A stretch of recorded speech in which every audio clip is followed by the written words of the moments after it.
जिंदगी भर राम नाम के विरोध करब कह देतनी। इहों के धर्म तो राम नाम सत्य है। इहों के ठेले वाला आदमी पहुँचिए राम नाम छोड़ी नहीं यहाँ के। ऐसे यहाँ के राम के ये सनातन धर्म के एकदम कष्ट दिहल छोड़ी। यहाँ सबसे उखड़ी का उखड़ी एगो बात के बतंगड़ बनावे के चाहतनी। कौन जनता बताई तो यहाँ सब सनातन के विरोध करी। हम कहतन जे यही दशहरा में पर ले दुगुना भीड़ हो देख ले बरुआ। गंगा जल में कहियो कीड़ा पड़ेला कह दी यहाँ के जे गंगा जी के उठा के भारत से हटा दी। कह दी यहाँ से सनातन के उखाड़ के चाहतनी।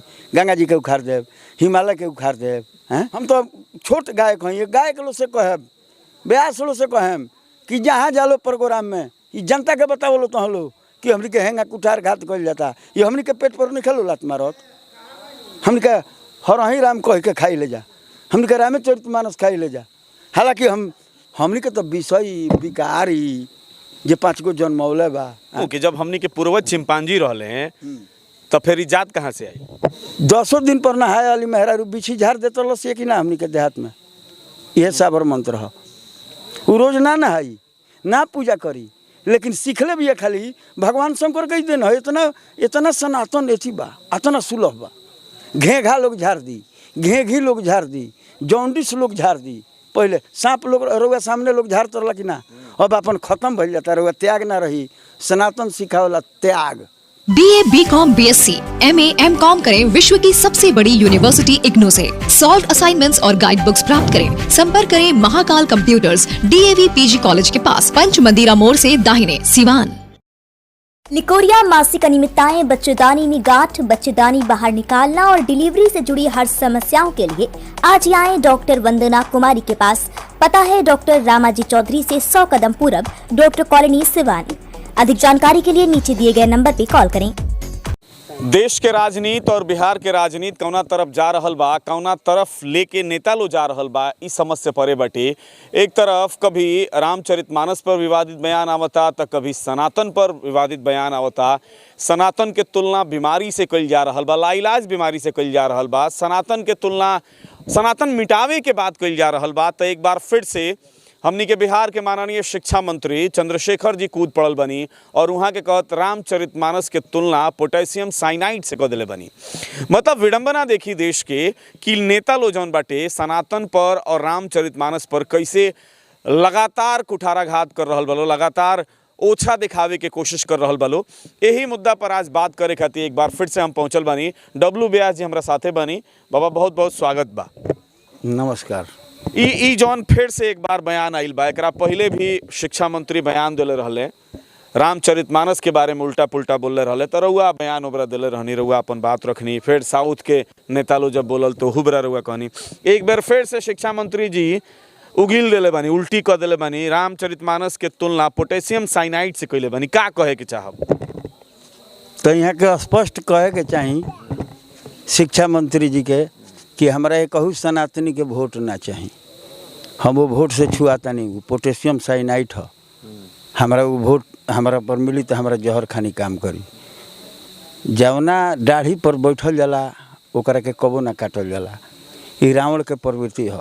आ यहाँ के समझता नहीं कि पूरा धर्म के गाड़ी देखे। अब देखी ना महंगाई पर यहाँ सब चर्चा।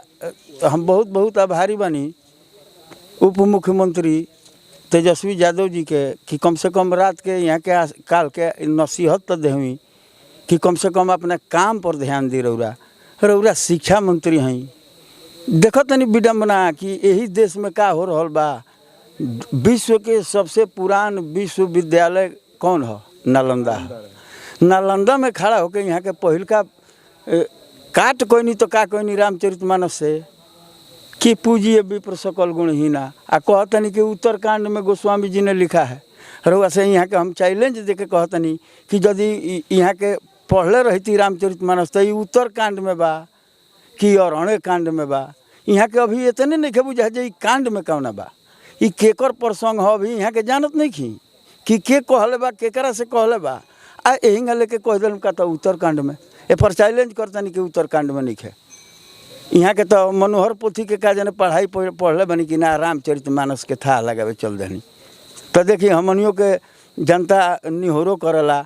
हम एगो सनातनी जनता हैं। हमारा बड़ी ये बात के दुख बात जितना भी सनातन हमारे भाई हुई हैं जितना भी लोग होई दुनिया में ओकरा ये बात के दुख होई कि भाई रामायण का हो आ तो पोटेशियम साइनाइड हो, ओकरा के ना खाए के चाहिए। यहाँ के इस स्पष्ट कहे के मतलब बा कि अष्टजाम जहाँ जहाँ होता हो जा रामचरितमानस उठा के फेंक दलो, रामचरितमानस के पाठ ना होखे, हरे राम ना होखे, वेद पुराण कहीं ना होखे।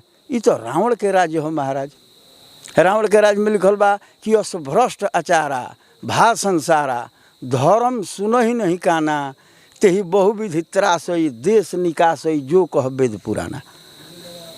उसको देश से निकाल दिया जाता था जो वेद और पुराणों को कहता था। तो यह धर्म पर प्रहार क्या है?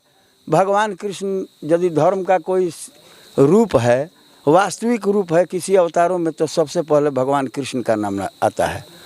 वो धर्म के अवतार हैं, वो सत्य के अवतार हैं। भगवान राम शील के अवतार हैं। ऐसे तो सभी में है, सब कुछ सभी में भरा है। वो पूर्ण ब्रह्म परमेश्वर हैं, सच्चिदानंद घन हैं। अंतर इतना ही है कि एक हाथ में धनुष ले लिया है, एक हाथ में बांसुरी ले लिया है, पात्र वही है। तो भगवान का अवतार धर्म के, यतो धर्म ततो कृष्ण, यतो कृष्ण ततो विजय। व्यास जी ने ललकार कर कहा है कि जिधर कृष्ण धर्म रहेगा उधर ही कृष्ण रहेंगे, चाहे वो पांचे भाई हो खस। आज जिन्हें कृष्ण रही हैं उन्हीं विजय हुई। काहे कि भगवान के ऐलान बा, कृष्ण भगवान कहले कि हमार भजन मत करो, हमारा मंजूर बा, लेकिन धर्म के अपमान मत करो। यहाँ सब जानते नहीं अपन देश के काम करे के, यहाँ के काम बा पहले रामचरितमानस के बोले के। शिक्षा मंत्री हैं तो ये देखे के चाहिए जे का जाने हमारा स्कूल में बेंच के कुर्सी के तो कमी नहीं है, कोनो विद्यार्थी के बेहोश हो के तो स्कूल में नहीं गिरत हैं, डरे माता पिता जाए नहीं दे जो ओकरा सीटें नहीं मिलत, नीचे तो नहीं बैठत। यहाँ के वो कुल के चिंता करे के चाहिए। हाँ, यहाँ के चिंता करे के चाहिए। अभी हाल ही में खबर आयल बा नोएडा में लिफ्ट टूट गई, जितना मजदूर मरल बड़े सब बिहार के हुआ। ये बिहार के यहाँ सब इतना विकास करता कि सब लोग बाहर कमाए जाता, लिफ्ट से गिर के मर जाता। कहाँ के हुआ तब बिहार के। रउरा अपन चिंता करी ना जौना विभाग में बनी, रउआ कह नहीं सकत। सबसे पहले हम रउआ के चैलेंज दे के कहतनी कि रउआ कहतनी कि रामचरितमानस पोटेशियम साइनाइड हो। सनातन के उन्मूलन के बात कैलस या एगो दक्षिण से, तो रउआ ओकरा के खुलम खुला एजा समर्थन देनी। सबसे पहले जड़ तो रउरे स्टार्ट कैनी एजा रामचरितमानस के, ना तो दोसरों के ना कहित। आपन ना बिगाड़ी तो दोसर के ना। हम ये वेद पुराण में सुन ले बनी जा। राणा बाबू रउआ मैच बॉक्स के संचालक हैं, हम यह सुन ले बनी जा कि रघुवंश आ जदुवंश से बढ़ के धर्म के रक्षा करे वाला धरती पर केहू ना भइल। चंद्रवंश से बढ़ के आ सूर्यवंश से बढ़ के धर्म के रक्षा करे वाला केहू ना भइल। एगो में भगवान राम भइनी, एगो में भगवान कृष्ण भइनी। पुराण के 10 गो लक्षण होला, आ 10 लक्षण में यदि सूर्यवंश आ चंद्रवंश के लक्षण ना देव, वर्णन ना करे तो पुराण के पूर्ण ना मानल जाई। यहाँ सब इतना प्रतापी राजा होला। आ विरोधो कइल तो उहे कइल जे चंद्रवंश बा, जे जदू के वंश बा। साक्षात में भगवान का कहतनी, यहाँ के तात्पर्य बुझाई। भगवान गीता में कहतनी कि हे युधिष्ठिर झूठ बोलो, तारा झूठ बुझाता, हम तो सही कहतनी तारा झूठ बुझाता। हम कहतनी कह जे अस्वस्थामा मारा गया, तबे द्रोणाचार्य मरो है। ये धर्म का ओर से बड़ा सो ये अब लगले सोचे कि भगवान होके हमारे से झूठ बोलवाओ तनी, आ हम धर्म हैं। इनकर युधिष्ठिर के रथ के चक्का एक बीता ऊपर चले, धर्म के बल पर ही झूठ ना बोल रहे। आ भगवान ही जब भी कहनी तो कहले कि अरे यहाँ के तो झूठ बोला तो हमार व्रत टूट जाई। लेकिन भगवान के डर हूँ, कहले कि ना बोल ही के पड़ी। तो आखिर अश्वस्थामा नाम के हाथी के मरले भीम। आ कहता जे अश्वस्थामा हतो नरो वा कुंजरो, तल्ले भगवान शंख बजा देनी। एक और अर्थ यह बोलिए अश्वस्थामा मारा गया है। अब का जाने आदमी की हाथी, दूसरा शब्द का अर्थ बोल का जाने आदमी की हाथी। रउआ जानो तनी कि हाथी, आ वो आधा झूठ से साबित करके चाहनी कि हम सत्यवान बनी। का जाने आदमी की हाथी, रउआ जान तनी कि हाथी, तो अब कहे के कहनी कि का जाने आदमी की हाथी। बस इनकर रथ नीचे चले लगल, धरती धल हलस, ऊपर से नीचे आगे लगल। भगवान के दोष देवे कि रुआ झूठ ना हमरा से बोलवै छी, झूठ ना बोलवै छी तो हमारे रथ के चक्का नीचे ना गिरी। भगवान कहनी कि चुपचाप रह, धर्म के तत्व निहित गुड़ होला। तारा खाली वचन के सत्य बुझता रह। सत्य असली वह हो कि जौना में लोक कल्याण होखे। हम तो सीधा कहनी जे कहो अस्वस्था में मारल बा, मरा गई। तू सीधा कही तो कि अस्वस्था में मारा गई तो साँच रहल है। केहू बाद में तारा से पूछी तब नु कि आदमी की यहाँ थी। सत्य तो रहल है नहीं जे अस्वस्था में मारा गई। वही लेखा भगवान के खुद जन्म भइल तो उस समय के सबसे सत्यवादी राजा रहनी वासुदेव जी। आज हमने के भगवान के छठियारों में बनी जा, देखिए वही भगवान के छठियार में बोली सबसे सत्यवान के राजा रहे तो वासुदेव जी। कंस जान गई 8वां पुत्र हमरा के मुआई तो मारे चलस तो वासुदेव जी कहनी कि हाँ रोको, हमारा सत्य पर तारा विश्वास बनू। हम वचन देतनी छतरी के नाते कि जितना हमारा लड़का हुई लिया के हम तार के दे दे। मान गई, विश्वास कर लस। जेल में कहाँ बंद रहे लोग, घर में नज़र बंद करा दिया। और इनका प्रथम पुत्र हुआ, लेकर चले गए। लेके चल गए तो वो इतना प्रभावित भइल, कहलस कि तारा खानी सत्यवादी राजा ना देखनी, अपना पुत्र के लेके चली अलो। जा हमारा 8वां से दुश्मनी बा, जा हम तारा ये लड़का के छोड़ देतनी। छोड़ देहलस तल्ले नारद जी बीच में आ गई। ऐसे कि काल ने मिद्दत तो कंस भई रहे, ओकरे 6 गो लड़का के शराब से खट गर्भ के उद्धार करा होकर रहे। तो इहो भेव सबका बुझाला ना। कमल बना देनी कहनी कि बताओ 8वां कौन हो। फिर छोड़ल आ लिया के बोलवा के आ लड़का के पटक के मुँह दहलस कि कौनो 8वां हो सकता। यही लेखा जब भगवान के जन्म भइल तो लेके चल देनी यहाँ के। भगवान कहनी गए कहने जाता रह तो हमारा सत्य में बाटा लग जाई। हम जाते नहीं राजा के दरबार में, सत्य में बाटा लग जाई। सत्य उन्हें नहीं खे, सत्य है ना बा लोक कल्याण में। तो कैसे हम वचन दिले बनी। तो वही आदमी से अपना वचन के निमाहे जाता रहो जे खुद तारा लड़का के पहिल का छोड़ दिले रहनू। फिर नारद समझौले तो बोला के जेकर सत्य 2 मिनट तक ले टिक रहता 2 घड़ी ले कि ये खाली छोड़ देता, फिर बोलवा के मरवा देता। ओकरा से सत्य से प्रमाण पत्र लेवे जाता रहो। चलो चलो है ना बा, बस गप देना ज्ञान हो गई है न चल दिले। भगवान धर्म के रक्षा केंगे। अब तो यहाँ के कहें जे भगवानो झूठ बोलवा दिले। सत्य सनातन ऊ हो कि लोक कल्याण होके। मानस में तुलसीदास जी लिखल बनी कि परहित सरिस धर्म नहीं भाई, पर पीड़ा सब नहीं अधमाई। यहाँ के केकरा के सनातन समझाओ तरी। रामचरित मानस कहेला कि रौरे घर कौनो घर हो, रउआ घर के अपना रौरे मालिक हई, रौरे ना हई। एगो रउआ घर में बिलार भी दूसरा घर के बिलार के ना आवे दी, वो मुँह छईट के कहले जे हमार घर हो।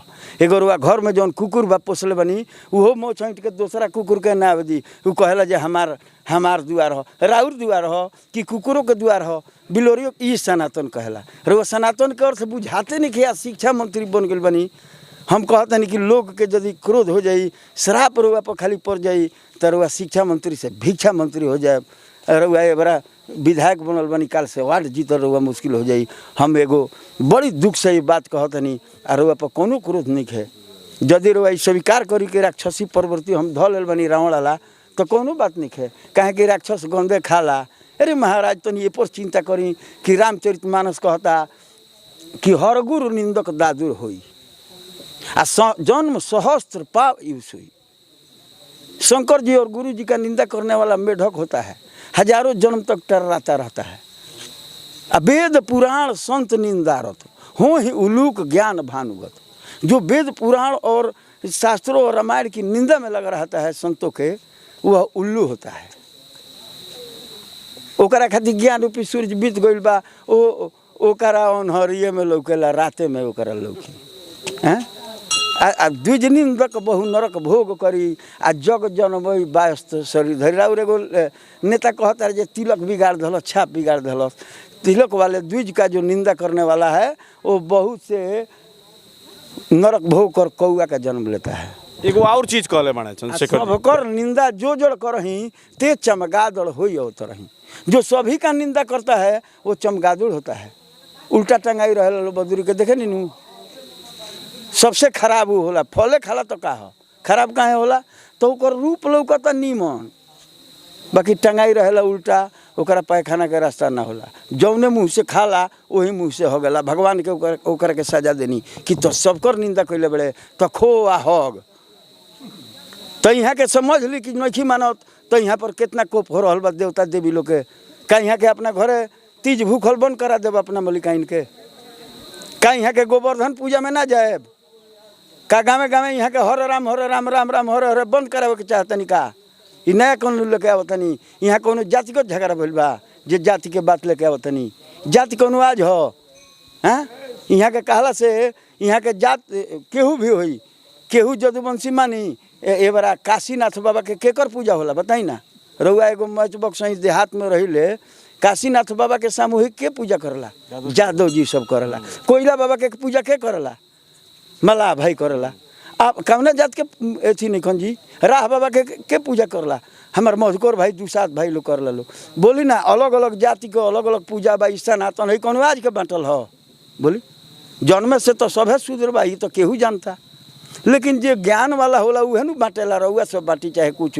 पहले तो 4 गो बांटले रहे, बारा तो कई हजार भइल बा। रउआ सब बांट के कइले बनी तो आपसे में रउआ सब का शिक्षा बढ़ले बनी? ई कोनो शिक्षा के मतलब ना भइल। अब सुन ली, हम हमेशा कहतानी कि लघु होए चले तासे लघुता निभाइए, करें मगरूरी तासे दूनी मगरूरी कीजिए। आपको सराहे ताकि आप भी सराहिए, आपको न चाहे ताकि बाप को न चाहिए। इहो सनातन कहला। अब बोली का कहत रही? एगो उनकर एगो और सवाल बटे कि कहल गइल बा कि ब्राह्मण पूजनीय बने, तो का एगो शूद्र जब ज्ञान अर्जित कर ली तो ओकरा के लोग काहे ना पूजेला? वो काहे ना एक्सेप्टेबल होला? सवाल इहो कइले बड़े उ। अच्छा ये बताई कि ब्राह्मण पूजनीय बड़े तो ज्ञान के मामला में कोनो ज्ञान लेके ब्राह्मण पूजनीय भइल हो खस? एक और बात हमरा के बताई।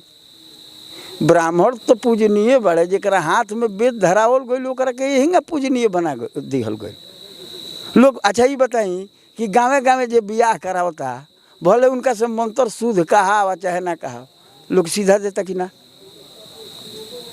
ये कली है, कली में भगवान सारा धर्म के कटले बनी कि ना? कहले बनी कि ना जे बड़ा बड़ा धर्म लोग से ना हुई? हरेर नाम हर पुराण कहला हरेर नाम केवलम कलिर नाचते हो गति रहने था।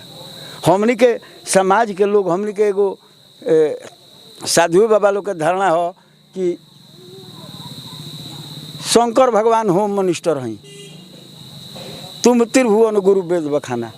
इहों के कोनो मंत्री हैं तो उहों के कोनो मंत्री बनी है नेता की। तो कलयुग जब आवे लगल तो शंकर भगवान आ पार्वती जी में राय भल कि आज दादा ये तो लोग से जोग जब होखबे ना करी, क्रोध काम ओकरा के नष्ट कर दी, केहू के जोग पूरा ना हुई तो धर्म कामयाब ना रही। तो एकरा खातिर भाई हमार सनातन ढांचा हिले लगी, सनातन के झंडा रही के ना। सनातन माने साक्षात नारायण होला, विष्णु होला। तो शंकर जी देखनी कि कलिकाल आवता तो का बांध देनी? कलिकु प्रभाव जान हर गिरिजा साबर मंत्र जाल जही सिरजा। कलिका कुप्रभाव जाने तो इन्होंने साबर मंत्र रच दिया। अक्षर बेमेल अर्थ प्रत्यक्ष, प्रमाण प्रत्यक्ष। 10 दिन पर नहाए वाली मेहरारू बिछी झाड़ देते लस कि ना? हमनी के देहात में यह साबर मंत्र है। वो रोज ना नहाई ना पूजा करी, लेकिन सीखले भी है खाली भगवान शंकर कही देन है। इतना सनातन एथी बा, इतना सुलभ बा। घेघा लोग झाड़ दी, घेघी लोग झाड़ दी, जॉन्डिस लोग झाड़ दी। पहले सांप लोग रउआ सामने लोग झाड़ तरला कि ना? अब अपन खत्म भइल जाता। रउआ त्याग ना रही। सनातन सिखावला त्याग। आ त्यागी के हमने के यहाँ इतिहास बनल बा। बताई खाए वाला भोगे वाला के इतिहासो बनल बा। तो ओकर जे राज लेके आ राज के त्याग कर दिहल प्रजा खातिर। यहाँ के प्रश्न उठौल नहीं पूजिए विप्र सकल गुणी ना। वो कहाँ के कहले बनी? वो पहले हमारे के बताई दे कहाँ के चौपाई है? उत्तरकांड के हो। वहाँ के तो इहो कहतनी नु कि जब हमनी के पूर्वज चिंपांजी रहले हैं तो फिर इजात कहाँ से आई? हम स्पष्ट ना समझ पाऊनी। हमनी के जैसे अगर जे लोग भी साइंस के मानेला तो ये मानेला कि हमनी के पूर्वज जे रहे वो चिंपांजी रहे, बानर के एगो प्रजाति रहे।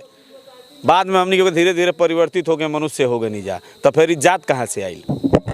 अच्छा ये बताई कि विज्ञान के कहल मानी कि हम अपना पुराण के कहल मानी? विज्ञान केतनो कहता तो धीरे धीरे पहुँचता नु। अभी चंद्रयान पर पहुँच के अभी नु विज्ञान के मालूम भइल है जे हई पदार्थ बा जा। आ पुराण में वेद में यदि ना बता दिहल होखे जे का कौची बा, वेद तो कहता वहाँ के सुधाकर हैं, अमृत बा। जब लक्ष्मण जी के शक्ति लगे रहे तो हनुमान जी कहतनी कि हे भगवान रउआ का चिंता कैले बनी सूर्य के उगे के रउआ एगो उपाय लौकता हमरा कई गो उपाय लौकता। रामायण में लिखल बा कि कहो नाथ चंद्रमा को पटई उगार डालू मैं, कहीं तक चंद्रमा के कागजी नीमो खनी गार दी, कहे कि वो सुधाकर हो उनका में अमृत बा, वही से लक्ष्मण जी गए जई हैं। कहो नाथ चंद्रमा को पटई उगार डालूँ मैं, अमृत निकाल स्वामित्र को पिलाऊँ मैं, कहो सूर लोक जाए सूरों के जो नामी वैद्य, अश्विनी कुमार को तुरंत बांध लाऊँ मैं, कहो नाग लोक जाए नागन के झुंड ढाए, अमृत के कुंड लाए यहाँ भभकाऊँ मैं, अग्नि बीच सरसों आप डालिए कृपा निधान, जब तक चट बोले ना तब वहीं झटाऊँ मैं। विज्ञान पहुँचल बा ठीक बा, लेकिन विज्ञान साबित करो। हमारा विज्ञान तर पहुँचो जे आदमी के दे यहाँ हाथी के मूड़ी गणेश जी के बनू कहीं कि तनी अभी ये पर रिसर्च करता लो करी लो, हमार विज्ञान पहुँच गई।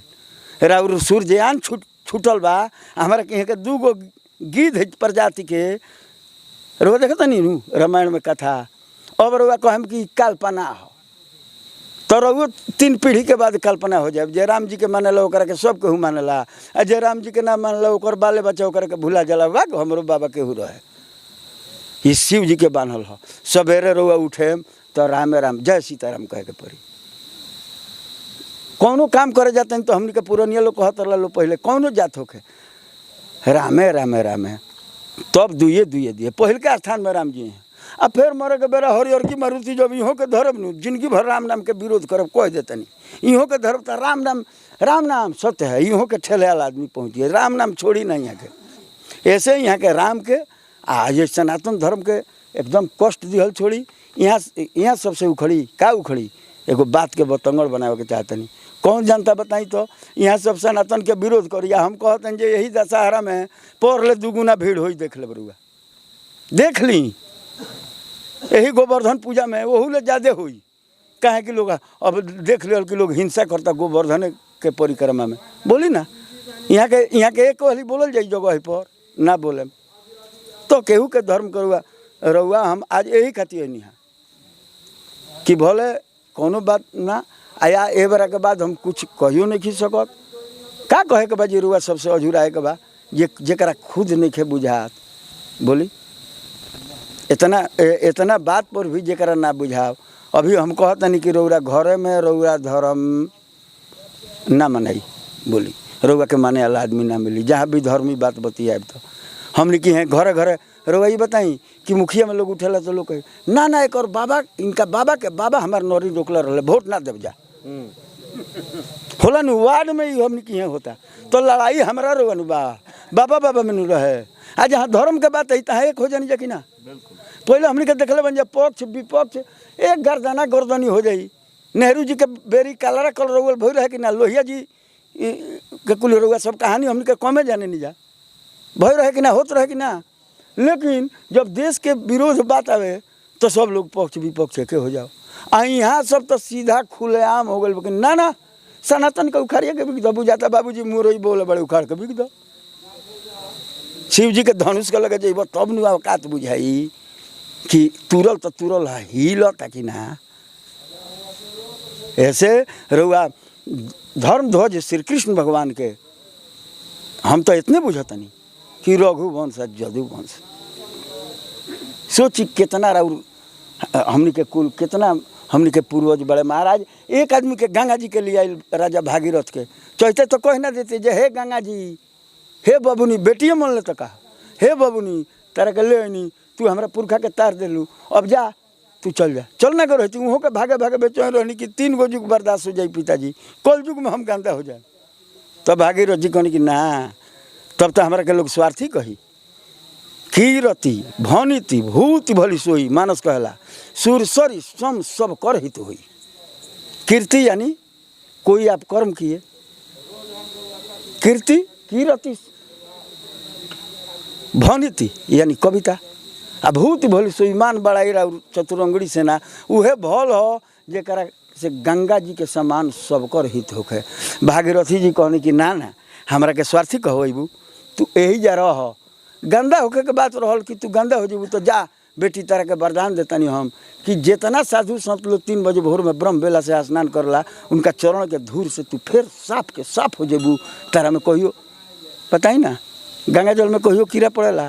कह दी यहाँ के जे गंगा जी के उठा के भारत से हटा दी, कह दी यहाँ से सनातन के उखाड़ के चाहता नहीं, गंगा जी के उखाड़ देव, हिमालय के उखाड़ देव। हैं ई कुल काम बंद करी सब है, आ एक दूसरा से द्वेष बंद करी सब है, केहू के दुख दिहल आ धर्म के अथी कल। बताई ना, आज़ाद देश के हम आज़ाद नागरिक के नाते ही कहतनी, हई बात सुन के आ निमन आदमी के सह भी गई।